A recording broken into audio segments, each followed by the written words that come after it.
EVM আনছিল না, এমনই বুঝাইছে যে শেষকালে অপারেটর নিয়ে যে নিজেরা এমন ওই যে বললেন ওই একই রকম যে মারবো এখানে লাশ পড়বে শ্মশানে, ভোট দিব ধানে পড়বে নৌকায়, পিআরের মতো পদ্ধতি যে ব্যাপারটা বাংলাদেশের সংবিধানও তো আমরা কেউ বুঝি না, সংবিধান বোঝার জন্য আবার আলাদা একটা বই লাগে। জটিল বিষয়বস্তু নিয়ে আসা হচ্ছে যে আসলে কি যে হবে আর কি যে হবে না, আর এত পুঁথিগত ইন্টেলেকচুয়াল আলোচনা, ইন্টেলেকচুয়াল সমস্ত হচ্ছে আপনার বিষয়বস্তু, এটার সমাধান খুব ডিফিকাল্ট আমার কাছে ব্যক্তি হিসেবে, ব্যক্তিগতভাবে আমি মনে করি এটা খুব দুরূহ একটা ব্যাপার এবং আসলে ঐক্যমতে পৌঁছানো খুব কঠিন।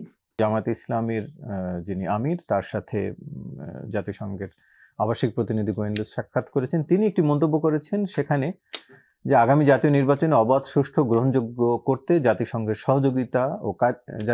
সহযোগিতা ও কারিগরি সহায়তা কামনা করছে জামায়াত।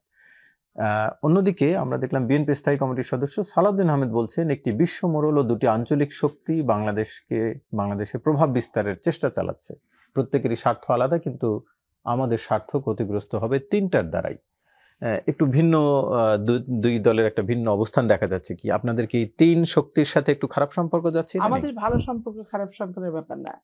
সংস্কার কমিশন থেকে শুরু করে যারা আসছেন অন্তর্বর্তীকালীন সরকার, ছাত্র জনতা বিপ্লব খুব সিম্পল ভাবে করছে যে আমরা শেখ হাসিনা স্বৈরাচারের হাত থেকে মুক্ত হতে চাই, আর এইরকম স্বৈরাচার অদূর ভবিষ্যতে হতে যাতে না পারে এইটার রক্ষা কবচটা খুব শক্তিশালী করতে চাই। এবং এই স্বৈরাচার মুক্ত যে আন্দোলন, এইটা একটা দৃষ্টান্ত হিসেবে আইনগতভাবে এবং সবকিছুর ভিতরে যাতে একটা নিয়মের ভিতরে আস্থা স্বীকৃতি পায়, এই তো।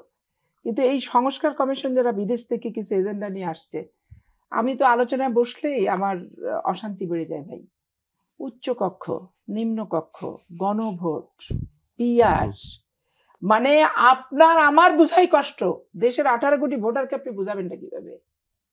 এখন গণভোট হলো, 5টা ব্যালট দিলেন, কোনটার কি ভোট কি, এই আপনি আমাদের মানুষ ভোটার মানে আপনি ধরে নিতে হবে যে খুব সাধারণ সিম্পল পা ফাটা মানুষ বাংলাদেশে 70% ভোটার।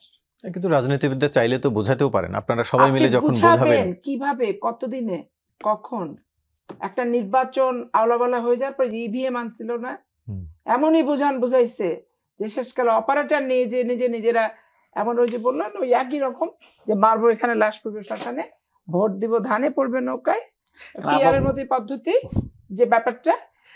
বাংলাদেশের সংবিধানও তো আমরা কেউ বুঝি না, সংবিধান বোঝার জন্য আবার আলাদা একটা বই লাগে। জটিল বিষয়বস্তু নিয়ে আসা হচ্ছে যে আসলে কি যে হবে আর কি যে হবে না, আর এত পুঁথিগত ইন্টেলেকচুয়াল আলোচনা, ইন্টেলেকচুয়াল সমস্ত হচ্ছে আপনার বিষয়বস্তু, এটার সমাধান খুব ডিফিকাল্ট আমার কাছে ব্যক্তি হিসেবে, ব্যক্তিগতভাবে আমি মনে করি এটা খুব দুরূহ একটা ব্যাপার এবং আসলে ঐক্যমতে পৌঁছানো খুব কঠিন, খুব কঠিন একটা ব্যাপার। এবং শেষ পর্যন্ত আসলে যে কি হবে এগুলো নিয়ে আসা হয়েছে অন্য কোনো কিছুকে আমন্ত্রণ করার জন্য কি না, এটা আমার মাথায় একটু আসে। দেখেন, স্বচ্ছ ব্যালট বক্স, বিএনপি দুর্নীতি করলো, করাপশন করলো, স্বচ্ছ ব্যালট বক্স। স্বচ্ছ ব্যালট বক্সটা কি হলো? একটা সাদা প্লাস্টিকের বাক্স, উপরে একটা ঢাকনা, জাস্ট আমাদের বড় আকারে পিকনিকের সময় যে ধরেন 40 জন 50 জন ফ্যামিলি পিকনিকের যে বড় বড় বক্সগুলো ইউজ করে, স্বচ্ছ ব্যালট বক্স। এতে কি করলো সরকার এবং নির্বাচন কমিশন, যেখান থেকে আনছে তাদের খুশি করলো, একটা ব্যবসা হলো, একটা কমিশন খেলো, সবকিছু করলো। স্বচ্ছ ব্যালট বক্স এই হলো। ইভিএম, বিশ্বের অনেক দেশ ইভিএম কে নষ্ট করলো, ইভিএম মেশিনগুলো নিয়ে নির্বাচন কমিশন সরকার একটা বাণিজ্য করলো।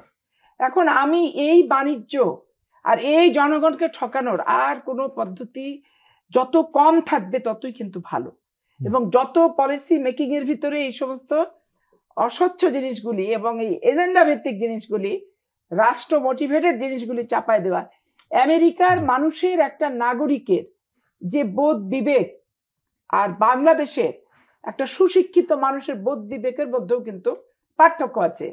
আর সেখানে একটা তৃণমূলের মানুষের আচার আচরণের সাথে ওই আমেরিকার পলিসির, এগুলো মানে আমি বুঝি না। শীততাপ নিয়ন্ত্রিত কক্ষে বসে সবাই সবার মধ্যে মিডিয়া বগল দাবা করে ফাইল আনলো, কিছু মিডিয়াকে ফেস করলো, সেরাটন খাবার আসলো, চলে গেল, আত্মতৃপ্তির ঘুম দিল, কিন্তু আমরা সারা রাত নাগরিক ঘুমাইতে পারি না ভাই।